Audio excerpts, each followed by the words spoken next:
우리 요셉의 옷이라는 제목으로 창세기 37장 우리 3절부터 말씀을 같이 살펴봅니다.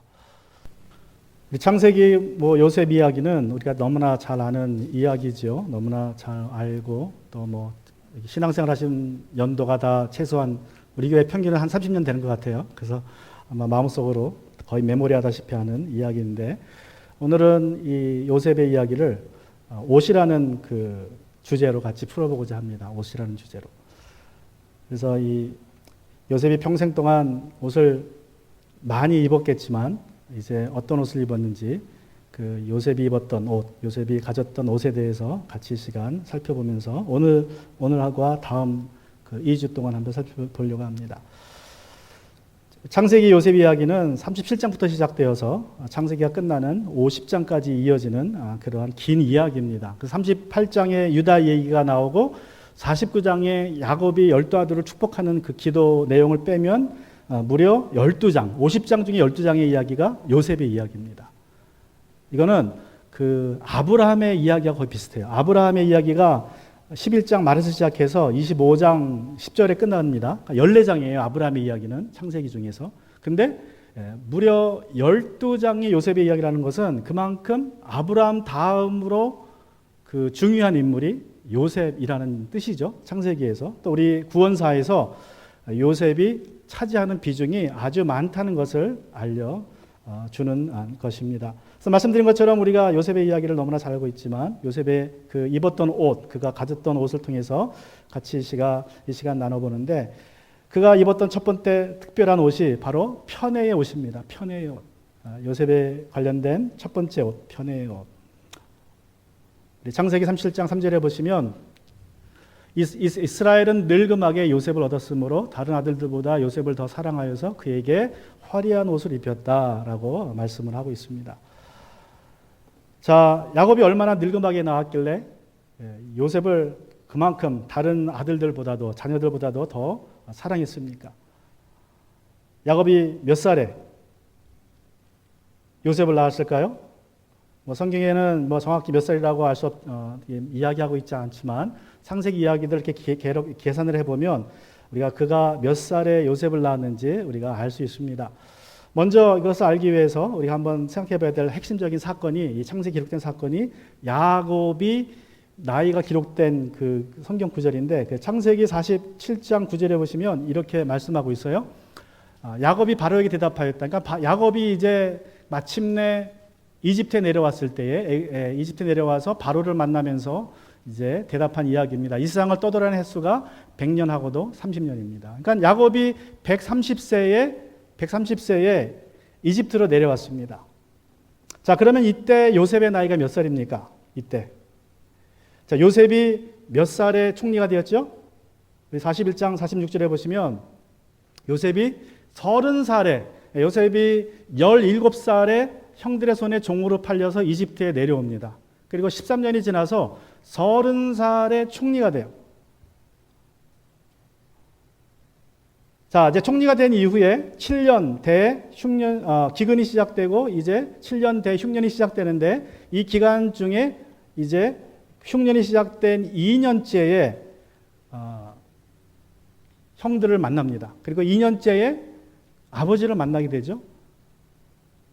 그래서 이 땅에 흉년이 든 지 이태가 되었습니다. 자, 흉년이 들기 7년, 풍년이 있었으니까 9년이 된 거죠. 그러니까 30살에 총리가 되었는데 지금 몇 살이라는 거예요? 이제 이때가 39이라는 것입니다. 그래서 몇 살에 만난 거예요? 야곱이 130세에 이집트에 내려왔고, 그때 요셉의 나이가 39이었어요. 그러니까 130에서 39를 빼면 몇 살입니까? 야곱의 나이가 91살입니다. 91살. 그러니까 늙음하게 나왔다는 말을 할 말도 하죠. 아주 늙음하게 나왔죠. 며칠 전에 카톡을 봤는데 이제 신학교 동기들하고 하는 이제 카톡이 있습니다. 그때 이제 그 현역이라 그래서 군대 안 간 동기들이 이제 있는데, 이 기숙사 동기 카톡인데 거기에 이제 친구 하나가 손녀 사진 올려놨어요. 손녀 사진. 그 친구가 이제 나보다 나이는 좀 많아요. 한 2살 많아가지고 55인데 손녀 사진을 뜩 올려놓고 자랑을 하더라고. 그러니까 다른 친구들이 부럽다고, 우리는 아들밖에 없는데 손녀 딸이 있구나 막. 그래서 제가 밑에 썼어요. 나는 네 마음 알지. 내 나이에 키우는 내 애들이 거의 손녀 같으니까 그래서 여러분 늦은 나이에 이 요셉이 태어났다는 것은 야곱이 그를 얼마나 사랑했는지 우리가 짐작할 수 있습니다. 그런데 야곱이 요셉을 또 다른 형제들보다 더 사랑한 이유를 또 다르게 설명하는 학자들도 있습니다. 어떻게 설명하냐면 여기 보면 이제 늙음하게 우리 7절 37장 3절 다시 가시면 늙음하게라는 말 표현이 있는데 늙음하게 요셉 얻었으므로 저 늙음하기라는 단어가 킹제임스 성경 버전에서는 a son of old age라고 번역이 됐어요. 근데 이제 son of the old age라고 번역을 했는데 원래 원문에는 그냥 저기 나온 것처럼 son of old age입니다. 저게 이제 하나의 그 관용적인 표현입니다. 수보 같은 표현인데 a son of x 그러면 누구의 아들이라는 소리죠? a son of x, son of x 그러면 이제 x의 아들이라는 소리인데 누구의 아들이라는 표현은 그 아버지와 아들이 동일하다는 뜻이에요. 동질이다. 그래서 분노의 아들이라는 말은 무슨 말이에요? 분노를 잘 내는 사람이라는 말을 분노의 아들이라고 표현을 해요. 저런 표현은 모든 언어에 다 나타납니다. 모든 언어에서 누구누구의 아들 그러면 그 아들과 아버지가 동질이다 이런 뜻입니다. 그래서 분노의 아들 그러면 그 사람은 우리가 시적으로 분노가 많은 사람이다 이렇게 이해를 하죠. 그죠? 그래서 노년의 아들, 저 말 늙음하기라는 말은 문자적으로 노년의 아들입니다. 노년의 아들. 근데 그 노년이 누구의 노년인지 나오질 않아요. 그냥 노년의 아들인데 노년 나이가 많다는 것은 지혜를 상징하죠. 그래서 노년의 아들이라는 말은 다시 말하면 지혜의 아들 그런 뜻입니다. 그렇게 해석이 돼요. 해석이 가능합니다. 그래서 지혜의 아들이니까 요셉이 지혜의 아들, 아주 지혜로운 사람이었다. 그렇게 우리가 해석을 할 수 있습니다. 그래서 야곱이 요셉을 사랑했던 이유 중에 하나가 늙음하게 태어났기 때문이기도 하지만 그가 지혜로웠기 때문에 누구처럼 지혜로웠기 때문에 자기처럼. 야곱은 잔머리 하면 누굽니까? 야곱이죠. 성경에서 잔머리 하면 야곱을 이길 사람이 없어요. 야곱이 얼마나 머리가 팽팽 돌아갑니까? 그 잔머리로 형 에서에게 장자권을 파축한 애 삽니다. 머리를 써서. 그 잔머리로 마침내 아버지에게 장자의 축복을 받아내요. 그래서 이 잔머리 하면 이 야곱인데 이제 이 야곱이 잔머리 쓰다가 결국 된통 당하죠. 누구한테 가서?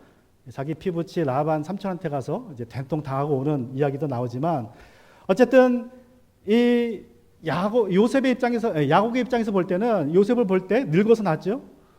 그러니까 사랑스러웠어요. 91에 낳았으니까. 또 자기처럼 머리가 좋아요. 아주 그냥 머리가 잘 돌아가요 보니까. 그래서 또 사랑했다는 것입니다. 또 한 가지 요인이 더 있습니다. 그런저런 요인을 다 합쳐서 또 한 가지 요인이 더 있는데 어떤 요인입니까? 가장 사랑하는 여인의 아들입니다. 와이프가 넷이 있었는데 라헬이라는 자기가 정말 사랑해서 얼마나 사랑했어요? 7년이 7일처럼 지나갈 정도로 사랑했어요. 상상을 초월할 사랑이죠. 그렇게 사랑해서 낳은 아들이에요. 첫 번째 아들.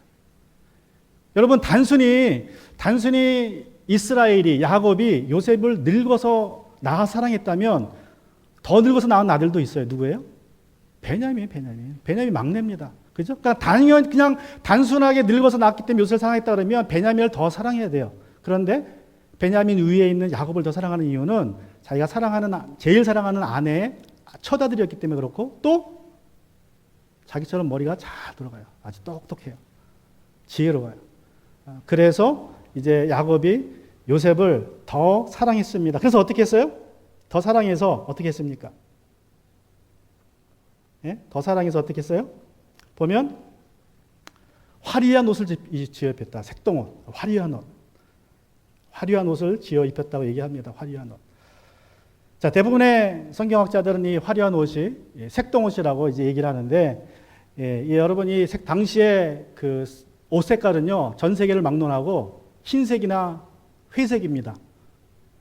옷감이 그냥 흰색이니까 흰색을 입는 거고, 옷감이 회색이니까 회색을 입는 거예요. 그 회색을 입는 이유는 회는 재에서 나오죠. 가장 쉽게 얻을 수 있는 염료가 회색입니다. 그러니까 옷을 그냥 회색으로 다 만들어 버리는 거예요. 그래서 이 빨간색, 노란색, 분홍색 이런 색을 이렇게 물감을 넣는다는 것은 거의 불가능해요. 자연에서 얻어야 되기 때문에. 그래서 염료가 엄청 비쌉니다. 금보다 비싸요. 그래서 특히 분홍색은 금보다 비싸서 왕만 입어요. 왕만. 그래서 그 분홍색, 이 핑크색은 왕만 있기 때문에, 보라색이죠, 보라색. 왕만 있기 때문에 그 옷 색깔만 보면 누군지 알아요. 저 사람이 최소한 엄청난 부자거나 왕이겠구나. 그래서 옷은 신분을 나타내는데 이 당시 색동옷이라는 것은 엄청나게 귀한 것입니다. 그 염료가 자연에서 오고 그걸 또 염색한다는 게 쉬운 기술이 아니에요. 그리고 통째로 할 수도 없기 때문에 작은 조각에 염색을 해서 그걸 꼬매요, 일일이. 그래서 색동옷을 만듭니다. 그래서 이 색동옷이라는 것은 아주 귀한 옷이라는 뜻이에요. 아주 귀한 옷, 특별한 옷이라는 뜻입니다. 자, 그런데 이제 어떤 분들은 이게 색동옷이 아니라 긴 소매 옷이라고 주장을 해요. 왜냐하면 색동옷은 아마도 이때는 입기가 거의 힘들었던 옷이었을 거고 거의 왕이나 입었던 옷이었을 것이고 그냥 소매가 긴 옷이다. 우리는 지금 이 옷이 제가 소매가 여기까지 내려오죠. 그리고 저는 이제 옛날에는 치마 입었어요. 남자들도 스커트를 튜닉을 입었습니다. 그러면 남자들은 여기까지 내려오는 옷을 입어요. 남자나 여자나 움직이기 편하라고 돌아다녀야 되니까. 그런데 요셉이 입은 옷은요. 그리고 남자들은 그 셔츠가 소매가 민소매입니다. 이게 없어요. 그래야 일하기 편하니까. 그래야 움직이기가 편하잖아요. 그래서 민소매에다가 여기까지 오는 스커트를 입고 다녀요. 튜닉을. 그런데 야곱이 입었던 옷이라는 것은 긴 소매가 여기까지 내려오고 그리고 그 발은 이 발목까지 내려가는 긴 옷을 입었다는 거예요. 긴 옷을. 다시 말하면 일하지 않는 사람의 뜻입니다. 요셉의 형들은 들판에 나가서 일을 해야 돼요. 양을 쳐야 됩니다. 집안일을 해야 되는데 요셉은 일을 안 했다는 뜻이에요. 그것이 이제 채색옷 또는 긴 소매 옷이라고 이렇게 두 가지 주장이 있는데 그래서 이제 어떤 분들은 그렇게 얘기를 해요. 어떤 분들은 두 가지를 짬뽕해가지고 요셉이 입었던 옷은 채색 옷에 긴 소매 옷이었을 것이다. 확실하게 두 가지 해석을 적용해서 이렇게 이제 이 야곱이 요셉에게 준 옷이 아주 특별한 옷이었다는 것을 이야기합니다. 자, 이 요셉의 옷이 색동 옷인지 긴 소매 옷인지는 우리가 알 수 없지만 한 가지 확실한 것은 무슨 옷입니까? 편애의 옷이에요. 편애의 옷. 그 옷은 아버지의 편애를 상징합니다. 그래서 요셉은 형들이 들판에서 양을 치고 있을 때에 집에서 일을 했어요. 집에서 그냥 아버지하고 빈둥빈둥거리면서 그냥 염소 새끼, 양 새끼 머리나 샜습니다. 사무적인 일을 했다는 거예요. 집에서 편하게 지냈습니다. 가끔 나가서 형들이 어떻게 하나 아버지에게 보고하는 일을 했어요. 그런데 흥미로운 사실은 편애는 야곱 집안의 내력입니다. 편애는. 야곱의 아버지 이삭이 야곱보다 누굴 더 사랑합니까? 에서를 더 사랑하죠. 쌍둥이인데 장자니까 아버지는 에서를 사랑했습니다. 그런데 어머니 리브가는 어떻게 해요? 둘째인 야곱을 더 사랑해요. 그래서 서로 아버지와 어머니가 서로 편애합니다. 서로 편애해요. 그러다 결국 사단이 나죠. 그 사랑 때문에, 그 편애 때문에 사단이 납니다. 장조건을 놓고. 그래서 결국 이제 야곱이 삼촌의 집으로 도망치는 사건이 벌어집니다. 삼촌의 집에 가서 첫눈에 반한 여인이 있었습니다. 누구한테 반했습니까? 우리 한번 보면, 자, 이 편애로 인해서 어떤 일이 벌어졌느냐? 37장 4절에서 보시면 형들은 아버지가 그를 자기보다 더 사랑하는 것을 보고 요셉을 미워하며 그에게 한마디도 다정스럽게 하는 법이 없었다. 편애로 인해서 그 집안의 내력인 편애, 그 편애로 인해서 이제 야곱은 도망쳐서 아내를 라헬에게 반해서 라헬을 사랑해서 결혼했지만 그 사랑 때문에 또 그 라헬에게서 난 요셉을 더 사랑함으로 그 결과는 무엇입니까? 그 결과는 형들에게 요셉이 이제 미움을 받게 됩니다. 그래서 편애가 집안에서 내려와요. 집안의 내력으로. 그것이 요셉에게 전해졌고 그 결과로 요셉은 형들에게 미움을 받습니다. 자, 그럼에도 불구하고 요셉은 어떻게 합니까? 자, 보면 요셉을 미워해서 어떻게 표현했어요, 형들이? 한마디도 그에게 말 한마디 다정스럽게 하는 법이 없었다. 한마디 말을 하더라도 아주 험하게 했어요. 험하게. 그 언어에서 사랑이 나타나지 않았습니다. 자, 그럼에도 불구하고 요셉은 어떻게 합니까? 5절부터 8절에 보면 한 번은 요셉이 꿈을 꾸고서 그것을 형들에게 말한 일이 있는데 그 일이 있은 뒤로부터 형들은 그를 더욱더 미워하였다. 자, 어떤 일이 있었습니까? 요셉이 형들에게 말하였다. 내가 꾼 꿈 이야기를 한번 들어보셔요. 우리가 밭에서 곡식단을 묶고 있었어요. 그런데 갑자기 내가 묶은 단이 우뚝 일어서고 형들의 단이 나의 단을 둘러서서 절을 하였어요. 형들의 단이 내 단에 절을 하였습니다. 그러니까 형들이 그에게 말을 하였다. 내가 우리의 왕이라도 될성 싶으냐? 정말로 내가 우리를 다스릴 참이냐? 형들은 그의 꿈과 그가 한 말 때문에 그를 더욱더 미워하였다. 그런데 꿈을 몇 번 꿉니까? 꿈을 한 번 더 꾸죠? 더 꿉니다. 별들이 저라는 꿈을 또 이야기해요. 바로 다음 구절에 나온 게 그거예요. 그러니까 요셉이 머리는 똑똑했는데 뭐가 없어요? 잔머리는 도왔는데 뭐 눈치가 없어요. 눈치가. 미움받으면 그 얘기하지 말아야 되는데 입이 근질근질해가지고 형들의 단이 나한테 절했습니다. 그래도 미워하는데 또 얘기를 해요. 형들의 별이 나에게 절했습니다. 그러니까 형들이 얼마나 미워했습니까? 요셉을. 죽도록 미워했지. 죽도록 미워합니다. 죽도록. 죽이고 싶을 정도로 미워하는 거예요. 그래서 결국 사단이 생깁니다. 아버지가 요셉에게 심부름을 시켜요. 야, 형들이 나가서 일한 지 오래인데 어떻게 하는지 한번 갔다 오고 먹을 것도 좀 갖다 줘라. 그래서 보냈어요. 세겜으로 갔는데 세겜에 갔으니까 없습니다. 막 헤매요. 세겜 지역을. 그랬더니 다른 목동들이 보고 너 뭐 하느냐? 형들 찾습니다. 네 형들 저 도단으로 간 것 같다. 거기 간다 그랬다. 도단은 더 멀어요. 북쪽으로. 또 도단으로 찾아 올라갑니다. 올라가는데 어떤 일이 벌어져요. 그런데 그의 형들은 멀리서 그를 알아보고 멀리서. 자, 여러분, 이 도단이라는 지역이 이게 도단, 이 사진이 좀 옛날 사진이라 좀 그런데 이 도단이라는 지역입니다. 보시는 것처럼 도단은 좀 높은 데예요. 다른 데보다 한 400피트 정도 높다 그래요. 한 100m 정도 높은 지역이라고 합니다. 그 높은 분지 지역에서 이제 형들이 어떻게 알아봐요? 멀리서 오는 요셉을 알아봅니다. 왜 알아봐요? 자, 사실 형들보다 요셉이 형들을 더 빨리 알아봐야 정상입니다. 왜냐하면 형들은 그룹으로 10명이 그룹으로 있고 요셉은 혼자인데 그러면 요셉이 더 빨리 알아보고 이제 해야 되는데 요셉이 알아보기 전에 형들이 알아봤어요. 요셉을. 어떻게 알아봤습니까? 뭐 때문에? 옷 때문에. 옷이 무슨 옷이에요? 색깔 있는 옷이에요. 얼굴을 봐야 알아보는데 얼굴 알아보기 전에 몸이 더 크니까 몸이 보이잖아요. 예? 점이 딱 떴는데 지평선에 저게 회색 점도 아니고 흰 점도 아니에요. 뭔가 점이 있는데 사람이 오는데 그 점이 커지는데 색깔이 있습니다. 형들이 알았어요. 아, 저거는 요셉이구나. 동생 요셉이 형들을 알아보기 전에 먼저 알아보고 그리고 어떤 일을 꾸며요? 알아본 이후에 무슨 일을 꾸밉니까? 그를 멀리서 그를 알아보고 그를 죽여버리려고. 여러분 사건을 미리 계획한 게 아닙니다. 그냥 딱 오는 거 보고 저거 죽여버리자는 거. 그러니까 평소에 얼마나 죽도록 미워했으면 마침내 그 순간에 그냥 마음이 모아진 거예요. 쟤 죽여버리자. 그리고 음모를 꾸밉니다. 어떤 음모를 꾸며요? 그런데 그의 형들은 멀리서 그를 알아보고서 그를 죽여버리려고 그가 그들에게 가까이 오기 전에 음모를 꾸몄다. 불과 10분 상간의 시간일 겁니다. 그 짧은 시간에 그들은 서로 마주보며 말하였다. 야, 저기 꿈꾸는 녀석이 온다. 자, 저 녀석을 죽여서 아무 구덩이에 던져놓고 사나운 들짐승이 잡아먹었다고 하자. 그리고 그 녀석의 꿈이 어떻게 되나 보자. 루벤이 이 말을 듣고서 장자가 말을 합니다. 그들의 손에 요셉을 건져내려고 그들에게 이렇게 말하였다. 목숨만 해치지 말자. 피는 흘리지 말자.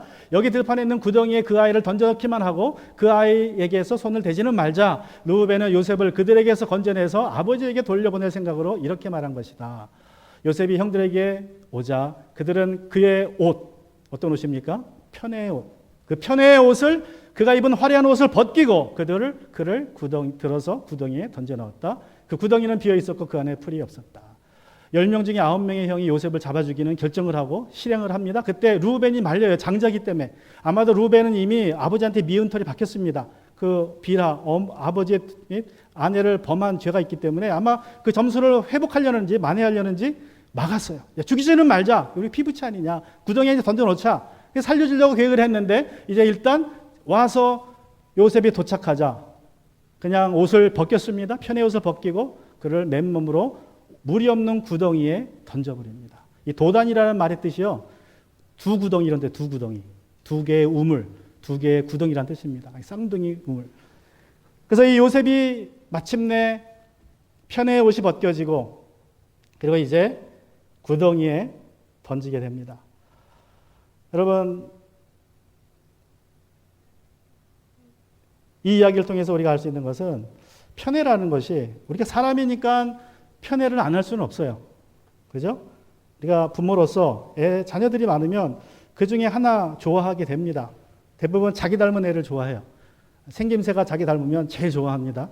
또 성품이 자기 닮으면 또 더 좋아해요. 그래서 부모라도 편애를 할 수밖에 없어요. 그러나 문제는 그 편애가 겉으로 드러내는 순간 문제가 된다는 거예요. 겉으로 드러내는 순간 그 편애는 다른 사람으로 해서 질투를 유발하게 되고 그 질투가 편애를 받는 사람에게 어려움을 주는 것을 우리가 보게 됩니다. 그래서 편애는 안 할 수 없으나 드러내지 않는 게 좋겠다. 우리가 한번 생각해 볼 수 있습니다. 자, 이제 르우벤이 잘 꼬드겨서 자, 죽이지는 말고 그냥 구덩이에 던져 넣자 라고 이야기합니다. 형의 말들을 다 듣고 이제 그렇게 했습니다. 형을 어길 수 없어서 요셉을 잡아다가 옷을 벗기고 구덩이에 던져 넣습니다. 그리고 잠시 이 르우벤이 밖에 나가서 아마 자기 순서대로 양을 치는 동안에 어떤 일이 벌어졌습니까? 그동안에 이제 르우벤이 없는 동안에 대상이 지나갑니다.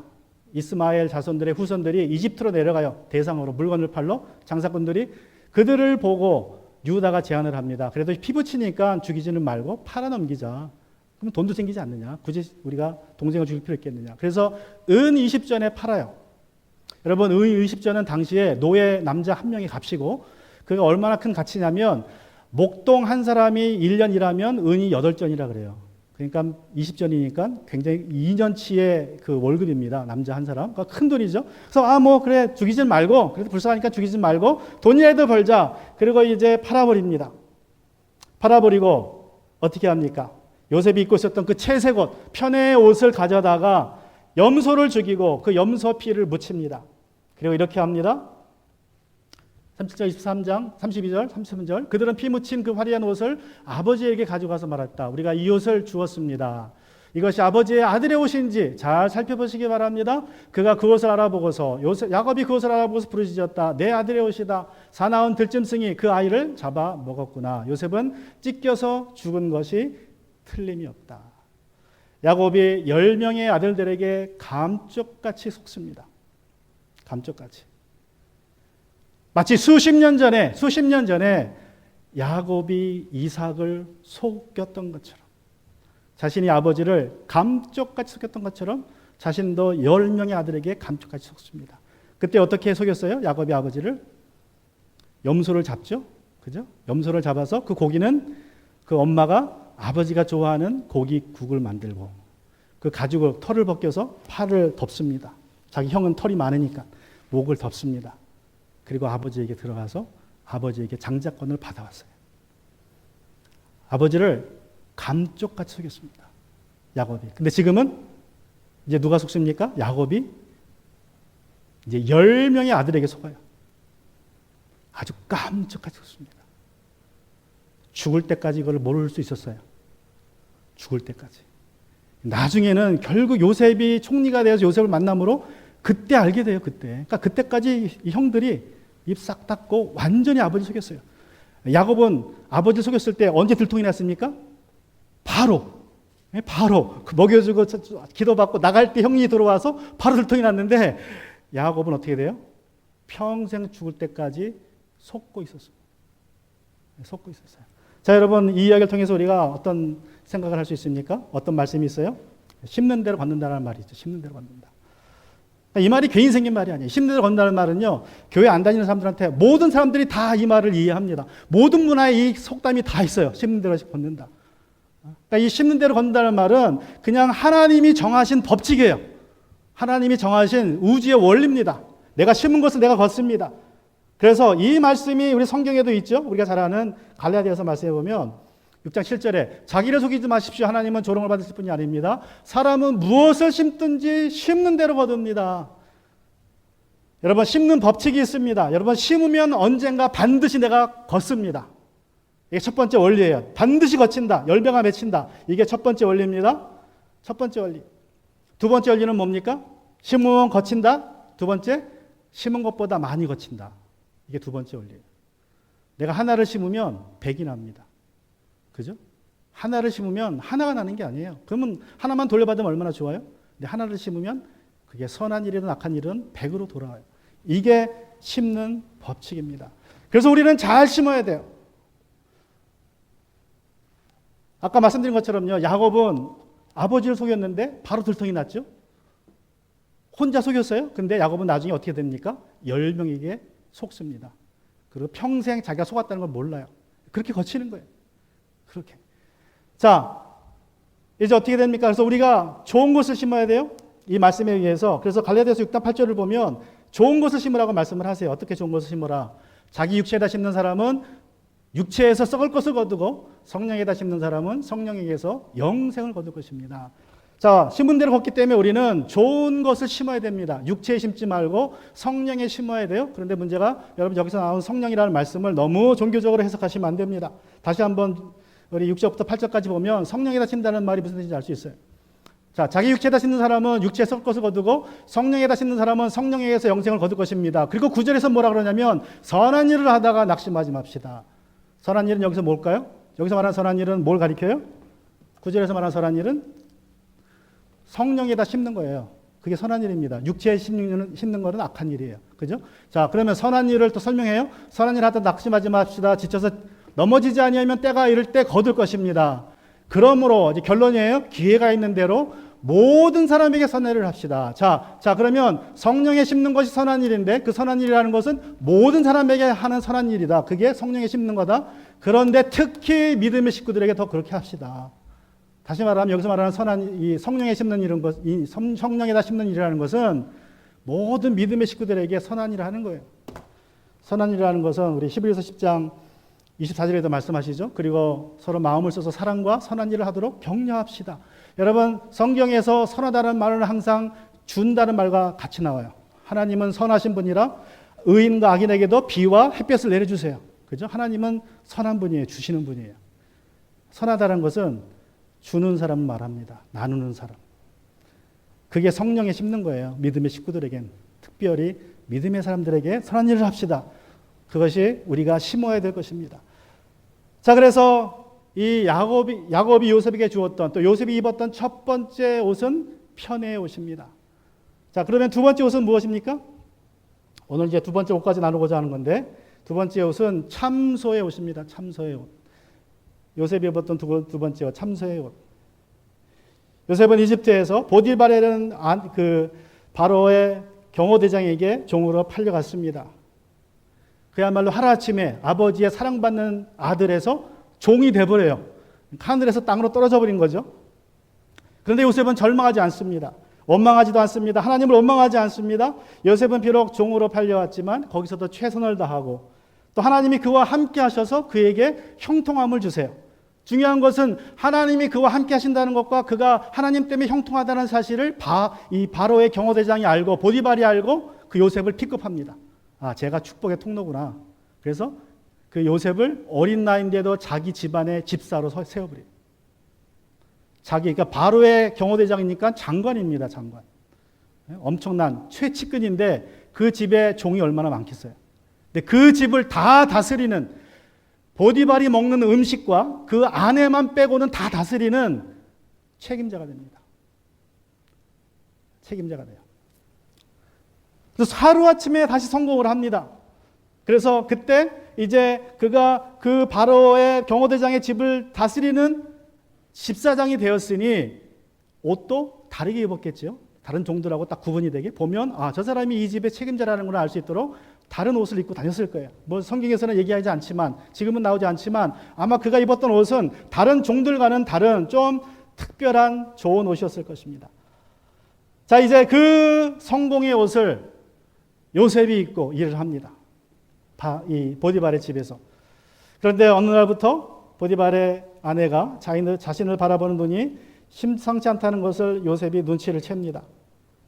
37장 9절에 보시면 이 일이 이렇게 된 지 얼마 되지 않아서 이 일이 이렇게 된 지 요셉이 바로 이 경호대장에게 픽업되어서 집안을 다스리는 총리장이 집안 집사장이 된 지 얼마 되지 않아서 그런 뜻이죠. 주인의 아내가 요셉에게 눈짓을 하며 나하고 침실로 가요 하고 깨었다. 나하고 침실로 가요. 안방마님이 요셉에게 아주 혈기왕성한 젊고 잘생긴 요셉에게 야릇한 눈짓을 합니다. 침실로 갑시다. 요셉을 꼬시기 시작합니다. 그러니까 요셉이 어떻게 합니까? 8절부터 10절에 보시면 그러나 요셉은 거절하면서 주인의 아내에게 말하였다. 주인님 주인께서는 모든 것을 나에게 맡겨 관리하게 하시고는 집안일에는 아무 간섭도 하지 않으십니다. 주인께서는 가지신 모든 것을 나에게 맡기셨으므로 이 집안에서는 나의 위에는 아무도 없습니다. 나의 주인께서 나의 마음대로 하지 못하게 한 것은 한 가지뿐입니다. 그것은 마님입니다. 마님은 주인 어른의 부인이시기 때문입니다. 그런데 내가 어찌 이런 나쁜 일을 저질러서 하나님을 거역하는 죄를 지을 수 있습니까? 요셉이 이렇게 말하는데도 주인의 아내는 날마다 끈질기게 요셉에게 요구해왔다. 요셉은 그 여인과 함께 침실로 가지도 않았을 뿐만 아니라 아예 그 여인과 함께 하지도 않았다. 자, 요셉이 어떻게 죄의 유혹을 이겨냅니까? 그가 한 첫 번째 말은 내가 어찌 이런 나쁜 일을 저질러서라고 말해요. 내가 어찌 이런 나쁜 일을 저질러서. 여러분, 요셉은요, 무엇이 옳고 그르다는 분명한 기준이 있었어요.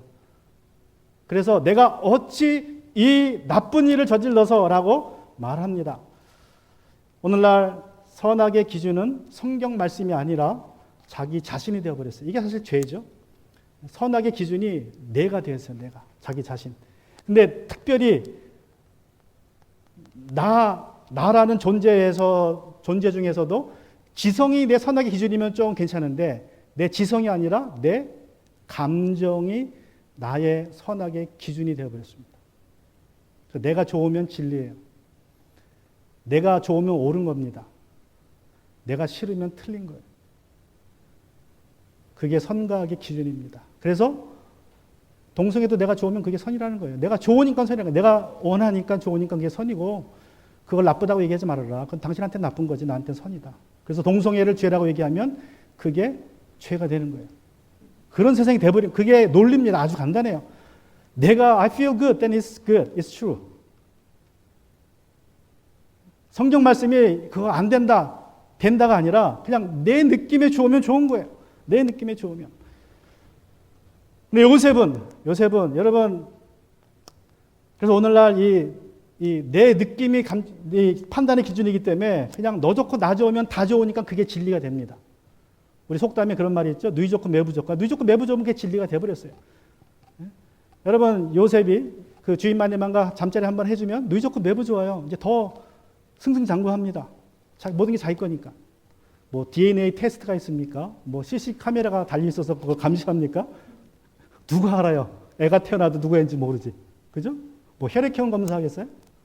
뭐 발가락이 닮았다 그 정도겠죠. 네? 그 주인이 볼 때. 자기는 안 닮고 발가락만 닮았네. 그런 소리 하겠죠? 아무도 몰라요. 누이 좋고 매부 좋습니다. 근데 요셉은 딱 잘라 말이에요. 이렇게 악한 일을 내가 할 수 없다. 그래서 우리가 유혹을 이기는 방법은요. 분명한 선악의 기준이 있어야 돼. 그것이 하나님의 말씀이어야 됩니다. 오늘날 이 감정에 의한 내중심적인 사고로 인해서 사람들이 동성애도 죄가 아니다 그러죠. 또 결혼한 사람이 애인을 두고도 부끄럽게 생각하지 않습니다. 그래서 간통죄가 없어진 거예요. 내가 좋다는데 당신이 무슨 상관이냐 그렇게 나가는 거예요. 그리고 간통죄는 죄가 아니다 그렇게 나가는 거예요. 아주 쉬운 논리입니다. 죄악된 논리죠. 내가 좋다는데 왜 당신이 뭐라 그래? 그런 법도 없어야 돼. 그래서 간통죄가 한국에서 사라진 거예요. 미국도 마찬가지로 없고. 그래서 여러분 우리가 유혹을 이기려면 이 요셉처럼 분명한 기준이 있어야 돼요. 하나님의 말씀에 근거한 기준. 내가 어찌 이런 나쁜 일을 저질러서. 또 두 번째로 하나님을 거역하는 죄를 지을 수 있겠습니까? 요셉은 죄를 짓는 것은요. 자기가 주인 마님의 몸을 범했을 때에 보디발에게 죄를 저지른 것이 아니라 하나님께 죄를 짓는 거라고 그런 이야기합니다. 죄라는 것이 내가 피해를 준 사람에게 지은 것뿐만 아니라 궁극적으로는 하나님께 짓는 것이라는 것을 그는 분명히 알았습니다. 그래서 내가 하나님께 대해서 죄를 지을 수 없다라고 단호하게 이야기합니다. 또 영적으로 더 중요한 것은 자 하나님께 죄를 지면 어떻게 돼요? 거룩하신 하나님께 죄를 지면 보디발은 모를 수 있어요. 다 모를 수 있습니다. 둘만 알 수 있어요. 아무도 몰라요. 그러나 하나님은 아시죠? 하나님은 어디나 계십니까? 근데 그 하나님이 거룩한 하나님이에요. 여러분 이 요셉은 이제까지 이 거룩하신 하나님과 함께 했기 때문에 죽다가 살아났습니다. 형들이 구덩이에 던져 넣었을 때에 죽이려고 그랬죠. 그때 하나님이 대상을 보내주세요. 대상을 보고 유다의 말에 생각이 바뀌어서 죽이지 않고 팔아넘깁니다. 그러니까 목숨을 건졌어요. 얼마나 감사합니까? 또 지금 이 보디발의 집에 내려가서 어떻게 됐어요? 종으로 열심히 일했는데 하나님이 함께 하셨기 때문에 하나님이 형통함 주셔서 집사장이 됐어요. 그러니까 요셉에게는 하나님이 함께 하신다는 그 사상이 박혀 있는데 그 거룩하신 하나님이 나를 떠나는 순간 나도 망한다라는 걸 알고 있었습니다. 그래서 죄를 질 수가 없었어요. 내가 죄를 짓는 순간 세상 사람 몰라도 하나님은 아시고 그 거룩하신 하나님이 나를 떠나는 순간 나는 망한다는 사실을 요셉이 확실하게 알고 있었습니다. 그래서 죄를 단호하게 거절했습니다. 마지막으로 어떻게 또 유혹을 거절합니까? 맨 마지막에 보면 아예 그 여인과 함께 있지도 않았다. 여러분 우리가 죄의 유혹을 이기려면 그 유혹의 자리를 아예 피해보는 게 제일 좋아요. 거길 떠야 됩니다. 그 사람이 누구든 간에 그냥 거기 그 자리를 뜨는 게 제일 확실하게 죄의 유혹을 이기는 방법입니다. 그런데 어느 날 이 여주인 마님이 작심하고 요셉에게 달려듭니다. 우리 12절부터 보면 여인이 요셉의 옷을 붙잡고 나하고 침실로 가요 하고 졸라댔다. 그러나 요셉은 붙잡힌 자기의 옷을 그의 손에 버려둔 채 뿌리치고 집 밖으로 뛰어나갔다. 여인은 요셉이 그 옷을 자기의 손에 버려둔 채 집 밖으로 뛰어난 것을 보고 집에서 일하는 종을 불러다가 말했다. 이것 좀 보아라. 주인이 우리를 웃음거리로 만들려고 이 히브리 녀석을 데려다 놓았구나. 그가 나를 욕보이려고 달려들기에 내가 고함을 질렀더니 그가 내가 고함을 지르는 소리를 듣고 제 옷을 여기에 내버리고 바깥으로 뛰어나갔다. 이렇게 말하고는 그 여인은 그 옷을 곁에 두고 주인이 집으로 돌아오기를 기다렸다. 주인이 돌아오자 그에게 이렇게 일러 바쳤다. 당신이 데려다 놓은 저 히브리 사람이 나를 농락하려고 나에게 달려들었어요. 내가 사람 살리라고 고함을 질렀더니 옷을 내 앞에 버려두고 바깥으로 뛰어나갔어요. 요셉이 입고 있었던 그 성공의 옷이 여인의 손에 들어가서 순식간에 참새의 옷으로 바뀝니다. 빼도 박도 못하는 증거가 되어버렸어요. 옷이 거기 있으니. 그래서 어떻게 합니까? 보디발이 어떻게 합니까? 보디발이 요셉을 왕들의 죄수들을 집어넣는 감옥에 가둬 놓습니다. 보디발의 집에 최고의 사람이었던 요셉이 하루아침에 감옥으로 떨어져요. 다시 한번 떨어집니다. 그런데 여러분 희한하지 않습니까? 보디발이라는 남자가 요셉이라는 종이 자기의 와이프를 범하려고 했는데 그럼 어떻게 해야 돼요? 어떻게 해야 마땅합니까? 보디발 장관이에요. 시위대장입니다. 장군입니다. 그러면 죽여야 마땅하죠. 그죠? 아니 그 종 하나가 아무리 자기가 사랑을 해도 자기 와이프를 범하려고 그랬으면 그 죽여야 마땅한 거죠. 그죠? 100번 죽여도 그 분이 안 풀립니다. 근데 곤장을 때렸다는 말도 없어요. 심지어는. 그죠? 이 곤장을 때렸다는 말도 없고 그냥 감옥에 집어넣어버립니다. 야, 집어넣어버려라. 끝. 이게 무슨 말이냐면요. 보디발은 자기 아내의 말을 안 믿었다는 소리예요. 그런데 뭐는 살려야 돼요. 체면은 살려야 돼. 그래도 자기 와이프가 고소를 하는데 자기 와이프 편 안 들고 요셉 편 들면 누가 먹칠하는 거예요? 그 와이프하고 자기한테 먹칠하는 거죠. 저런 여자가 다 있나 그러겠죠. 그러니까 이제 체면을 살리기 위해서 그 보디발이 요셉을 감옥에 그냥 집어넣어 버립니다. 그 끝. 문제를 종결시켜버려요. 덮어버려요. 요셉은 이 상황에서도 자기가 참소의 옷을 입고 감옥에 들어갔지만 하나님을 원망하지 않습니다. 사단의 계략으로 하나님이 입혀주신 성공의 옷이 순식간에 참소의 옷으로 변해서 그를 죽음에 내몰았지만 그 죽음에서 하나님이 또 막아주셨어요. 요셉은 여전히 감옥에서도 하나님을 신실하게 섬기며 맡은 일에 충성합니다. 그리고 이제 소문으로 듣더만 요셉이 감옥에 내려오고 그 요셉의 신실함과 성실함을 간수장이 눈으로 목격하고 자기가 가지고 있던 모든 감방의 열쇠를 요셉에게 맡깁니다. 그리고 다시 한번 요셉은 어떻게 됩니까? 요셉은 이제 성공의 길로 그 감옥에서라도 올라가게 되었습니다. 근데 그 감옥에 있는 동안 어떤 일이 벌어져요? 감옥에 있는 동안 술 맡은 간원과 빵 맡은 바로의 간원이 잡혀 들어옵니다. 그래서 열심히 또 섬겨줍니다. 어느 날 그들을 보니까 얼굴색이 안 좋아요. 그래서 요셉이 묻습니다. 무슨 일입니까? 그랬더니 꿈 얘기를 해줘요. 내가 꿈을 꿨다. 나에게 꿈 얘기해 주십시오. 꿈의 해석은 하나님께 있는 것이 아닙니까? 그리고 꿈을 듣고 해석을 해줍니다. 여러분, 어떻게 보면 요셉이 좀 부정적으로 생각하면 요셉은 왜 지금 이 감옥까지 내려와 있습니까? 그 시작은 어디예요? 시작은 꿈 때문에 그래요. 꿈. 그죠? 꿈 이야기를 형들에게 해줘가지고 안 그래도 형들이 자기를 미워했는데 이제 죽도록 미워하게 됐어요. 그래가지고 꿈 때문에 야, 이 꿈쟁이가 온다. 이 꿈이 어떻게 되나 보자 그래가지고 잡아 죽이려고 그랬어요. 그래서 하나님의 은혜로 죽이진 않고 종으로 팔았어요. 바로 집에 와서 또 잘 되는 거 했더니만 또 참새 옷을 입게 됐고 또 지하 감옥으로 떨어졌습니다. 애초에 꿈이 없었으면 거기까지도 안 왔어요. 꿈 때문에 이렇게 됐어요, 삶이. 근데 여전히 요셉은 뭘 얘기해요? 꿈을 얘기해요, 꿈을. 무슨 소리예요? 꿈 때문에 그렇게 고난을 받고 있지만 여전히 꿈은 포기하지 않았다는 거예요. 꿈이 고난의 원인이었지만, 꿈이 모든 어려움의 원인이었지만 그는 여전히 꿈을 포기하지 않고 그 술 맡은 관원, 빵 맡은 관원이 꿈 얘기를 하니까 관심을 보입니다. 그 꿈을 해석해줘요. 그래서 그의 꿈대로 술 맡은 관원은 석방이 됩니다. 바로의 생일에. 빵 맡은 관원은 죽습니다. 나가는 술 맡은 관원에게 바로가 부탁을 해요. 바로 왕에게 가거든 내 억울함을 얘기해줘서 나 꼭 풀어주십시오. 나는 억울하게 형들의 손에 팔려서 종이 되었고 억울하게 주인마님의 참소로 내 감옥에 들어와 있습니다. 나를 꼭 기억해 주십시오라고 간절히 부탁을 했지만 그 술 맡은 관원은 감방을 나가는 순간 요셉을 잊어버립니다. 자, 이제 그 다음에 입은 옷은 다음 시간에 나머지 세 옷을 같이 살펴보고 은혜를 나누고자 합니다. 자, 여러분, 편의 옷 때문에 요셉의